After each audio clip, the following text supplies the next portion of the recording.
حلالے کا نام تو آپ نے سن ہی رکھا ہوگا. ہاں بالکل اسی حلالے کی بات کر رہا ہوں جس کو آج کل اس معاشرے میں ایک جگہ اپنی غلطیوں کو درست کرنے کا بہانہ سمجھا جا رہا ہے.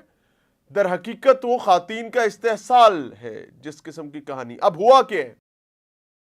میں نے کچھ عرصہ پہلے یہ بتایا تھا کہ حلالہ سینٹرز کام کر رہے ہیں. میں نے بتایا تھا کہ لوگ مذہب کا لبادہ اوڑھ کے حلالہ سروسز دے رہے ہیں. ایک اور جواب آیا پہلے. بھائی گئے پولیس کے پاس, وہ کہتا ہے کہ میرے بہنوئی نے میری بہن کو کہا کہ میں تو تمہیں طلاق دے بیٹھا ہوں. وہ بیچاری مری اور روئی اور کرلائی اور پٹی. انہیں کیا شودیا کی کیتا ہی, انہیں کیا نہیں میں تینوں طلاق دینا نہیں چاہتا سی, ہن دے بیٹھا. اب اس کا حل کیا ہے جی؟ حل یہ حلالہ کرنا پڑے گا. پھر ماشاءاللہ ہماری آگاہی بھی پوری. خاتون کو حلالہ کے نام پر صرف اس چیز کے لیے کہ تمہیں میں اپنے نکاح میں رکھوں گا, اس مقصد کے لیے اس سے کروایا جاتا رہا ہے. یہ شکایت لے کر پہنچا ہے ایک بھائی. وہ کہتا ہے کہ میری بہن جس کا تعلق سرگودا سے ہے, وہ بیچاری حلالے کے نام پر کا نشانہ بنتی رہی ہے, اور ایک بار نہیں بار بار بنتی رہی ہے. اور پھر اتنا گندا گھٹیا آدمی تھا کہ اس کو زبردستی گھر میں قید و بند کی صحبتوں میں رکھا کہ کہیں یہ بات باہر نہ نکل جائے. جب تک وہ سہ سکی تب تک اس نے سہا, اور جب وہ پھٹ پڑی وہ آئی انہیں گھر آ کے دسیا کہ شوہر میرے نال تے ظالم ہویا ہوندا پیا, میرا کی بن سی. اب وہ فیملی پولیس کے پاس اپنی بپتا لے کر, درد لے کر, تکلیف لے کر پہنچی ہے. تفصیل آپ کے سامنے رکھ رہا ہوں. رکھنے کا مقصد یہ ہے کہ خدا را ہمیں اس چیز کو سمجھنا ہے کہ اللہ اور اللہ کا نبی ہم سے چاہتا کہ اللہ نے ہمیں جو احکامات دیے ہیں ان میں ازدواجی زندگی کے جو معاملات ہیں اس میں کیا حکم ہے. کیا جیسے گلی میں آپ کو آوارہ جانور چوپائے بھاگتے پھر رہے ہوتے ہیں, وہ مختلف آوازیں نکال رہے ہوتے ہیں, وہ ڈھنچو ڈھنچو, کیا عام آدمی کی وہی زندگی ہے؟ نہیں, اللہ نے بڑی معتبر اور مقدس بنائی ہے. بیچارہ گیا جی, وہ کہتے ہیں جناب, وہ اپنا تعارف بتا رہے, میں اس کا نام نہیں لے رہا. وہ کہتے ہیں جناب علی گزارش ہے کہ سائل چک نمبر فلاں کا رہائشی اور سکونی ہے, ذمہ دارہ کرتا ہے, نام نہیں لیا چک کا میں نے. وہ کہتا ہے جی کہ اس کی حقیقی بہن نام میم ہے کہ شادی محمد شہباز ولد فلاں فلاں فلاں چک نمبر فلاں سے ہوئی, اور شادی کے نتیجے میں 2 بچے پیدا ہوئے جی, دونوں کے نام لکھے ہوئے, جن کی عمریں تقریباً 2 سال کے قریب ایک بچے کی عمر ہے جی. وہ کہتے ہیں کہ عرصہ 6 ماہ قبل اس کی ہمشیرہ جو ہے میم ہے کو الزام علیہ, یعنی اس کے بہنوئی نے بتایا کہ وہ میم ہے کو طلاق دے دی ہوئی ہے اس نے, اور اب دوبارہ عقد میں واپس آنے کے لیے حلالہ کروانا پڑے گا. حلالہ کیا ہے جی؟ کہ ایک بندے نے طلاق دے دیتی ہے, ہن کڑی کسی اور نہ نکاح کرے اس لیے کہ وہ واپس آ سکے پہلے خامند نکاح, پھر وہ جس کے ساتھ نکاح کیا وہ اس عورت کو کرے, اس کے بعد وہ عورت واپس پہلے خامند ادھر سے طلاق لے, پھر پہلے خامند کے پاس آئے. مطلب کیا؟ اللہ نے رستہ کچھ اور بتایا تھا, ہم نے اس کو پہلے کے پاس واپس آنے کے لیے بہانہ بنا لیا.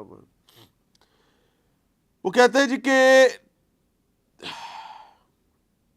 وہ کہتے ہیں دوبارہ حلالہ ہوگا جی, اور تمام الزام علیان شہباز احمد, گلزار ولد اسلم اور ممتاز ولد اسلم نے باہم صلاح مشورہ ہو کر وہ میم ہے نامی خاتون جو ہے اس کے ساتھ ممتاز ولد اسلم, یہ کسائی قوم کا ہے, اور وہ جی اور 2 کس نامعلوم افراد بھی موجود تھے جی. مطلب کیا یار, کیا رپورٹ کروں میں, کیا بتاؤں. وہ کہتے ہیں جی کہ وہ جو 2 ساتھی ہیں ان کو بھی سامنے آنے پر شناخت کیا جاتا ہے, یعنی ایک بندے نے نہیں, اے خنزیر دی صفت ہے کہ یہ میں آپ کو کوٹڈ انکوٹڈ تھوڑا سا دائرے میں رہتے ہوئے بتا سکتا ہوں, یہ خنزیر کی صفت ہے جس صفت کا تذکرہ ہے. وہ کہتے ہیں جی پھر حالات یہاں تک رہے کہ خاتون جو ہے وہ سامنے آنے پر ان ملزمان کو بھی شناخت کر لے گی, لیکن 6 ماہ تک ان کے بہنوئی نے اس خاتون کو قید رکھا ہے تاکہ اس واقعے کے حوالے سے کسی کو آگاہی نہ مل سکے. وہ کہتا ہے کہ جب میم ہے نامی اس کی ہمشیرہ جو ہے ہمارا آمنا سامنا ملاقات ہوئی تو اس وقت وہ کہتی ہے کہ اسد، عثمان اور ایک دو لوگ اور بھی ہیں یہ موقع پر موجود تھے جب خاتون نے بتایا کہ اس کے ساتھ یہ ہوتا رہا ہے. مجھے آپ ایک چیز بتائیں کہ کیا آپ اللہ کو دھوکہ دے سکتے ہیں؟ کیا ہم اللہ کو دھوکہ دے سکتے ہیں؟ نعوذ باللہ. کیا ہم اللہ کو یہ کہہ سکتے ہیں کہ یا ربا ہم ادھر سے ہاتھ گھمائیں گے، ادھر سے کہانی بنائیں گے اور جیسے ہم لوگوں کو دھوکہ دیتے تجھے بھی دھوکہ ہو جائے گا؟ نہیں دے سکتے. ہم اپنی ذات کو دھوکہ دیتے ہیں، ہم اپنے آپ کو بتانے کی کوشش کرتے ہیں کہ نہیں میں نے ڈاج کر لیا ہے.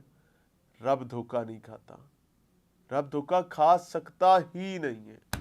بہرحال ہمبل سبمیشن کہ ہمیں اس حلال نامی جو بیماری جو رائج تعارف ہمارے معاشرے میں ہو چکا ہوا ہے اس پر ریاستی سطح پر بات ہونی چاہیے، اس پر قانون سازی ہونی چاہیے، اس پر سزائیں ہونی چاہیے. دیکھیں ایک خاوند زبان سے بکتا ہے وہ الفاظ جن الفاظ سے رب تعالیٰ کا عرش کام چاہتا ہے حلال کاموں میں. یاد رکھیے طلاق کیا چیز ہے، یہ بھی ہم نے کل بھی ایک ایشو پر بات کی. ایک فیملی میں طلاق کی کہانی چل رہی ہے اور ہماری خواہش ایسا نہ ہو.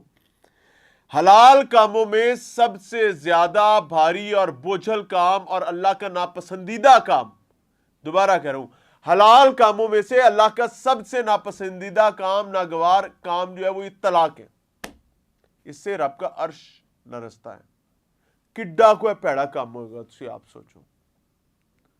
مسئلہ کیا ہے کہ میں دوسری طرف جاتا ہوں. کل بھی ہم نے بات کی تھی، خاوند کو اپنے ایکسٹرا میریٹل افیئرز ناجائز حرام کاری کو برقرار رکھنا ہے اور وہ کہتا ہے میں نے اپنی بیوی سے معافی مانگ لی ہوئی ہے، میں نے اس سے کہہ دیا ہے معافی دے دو اور ساتھ میں نے اس کو آئی فون بھی دیا ہے، تو اب میرے وہ بدکاری جو ہے وہ جو گناہ ہے وہ لیجیٹیمیٹ ہو گیا ہے. انا للہ و انا الیہ راجعون. اور وہ غصہ کس بات پر کرتا ہے کہ میری بیوی جو ہے وہ اس معافی کو جس کی وہ منہ سے معافی دے چکی ہے وہ دوبارہ بات. او یار تو انشاءاللہ رب پوچھے. اللہ حافظ.